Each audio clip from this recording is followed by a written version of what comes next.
په جرمني ژبه کې له کومو نومونو سره باید آرټیکل ونه لیکو. مخکې له دې نه چې درس ته ورسم غواړم تاسو نه مننه وکړم د دې لپاره چې په یوې اونۍ کې مو زموږ کورنۍ 2000 نفرو ته ورسوله. زه په دې خوشحاله یم چې زما خویندې ورونه دومره ډېر درس ته لیوالتیا ښکاره کوي.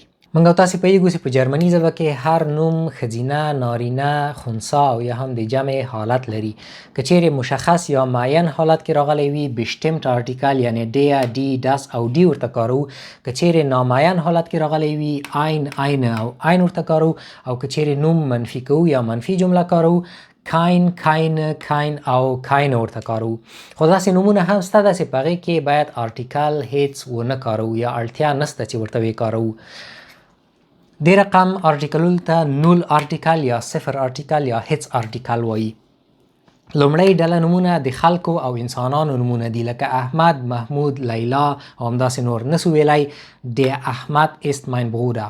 نه آرټیکل هیڅ نه کارو. دومه ډله د هیوادونو او ښارونو نومونه دي لکه افغانستان، کابل، برلین، ډایچلند. په همدې ډول نور نومونه. خو دې کې یوه استثنا شته ده.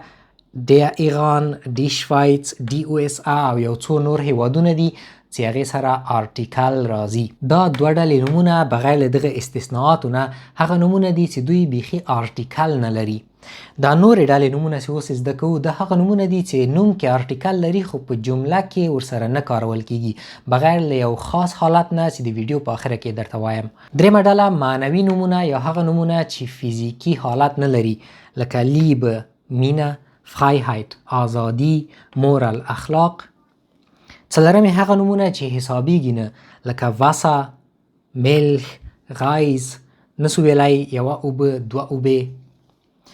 پنځم مسلکونه آرست، فیکایفه، انوالت. په دې کې استثنا شته که چیرې مسلک سره یو صفت راغلی وي بیا ورته آرټیکل کاروو لکه ein guter Arzt. ein دلته آرټیکل ده او ګوټه صفت ده. شپږمه ډله ورځې، میاشتې او فصلونه هم آرټیکل نه اخلي لکه مونټاګ، زومه، ینوه او همداسې نور. اوس راګرځم اړین مطلب ته. هغه دا چې له درېیمې نه تر شپږمې ډلې پورې هغه نومونه دي چې په نوم کې آرټیکل لري لکه ډس، وسه. خو کله چې موږ په عمومي ډول د دې نومونو په اړه باندې خبرې کوو بیا ورسره آرټیکل نه کاروو لکه ich trinke Wasser. خو کله چې په خاص ډول د دې نومونو په اړه باندې خبرې کوو بیا آرټیکل ورسره کارولی سو. لکه که تاسې ماته کوم اوبه راکړي بیا زه وایم ich trinke das Wasser. زه دغه اوبه څښمه. تاسې ما له کوم هیواد او کوم ښار نه فالو کوئ لاندې په کمنټ کې راته ولیکئ.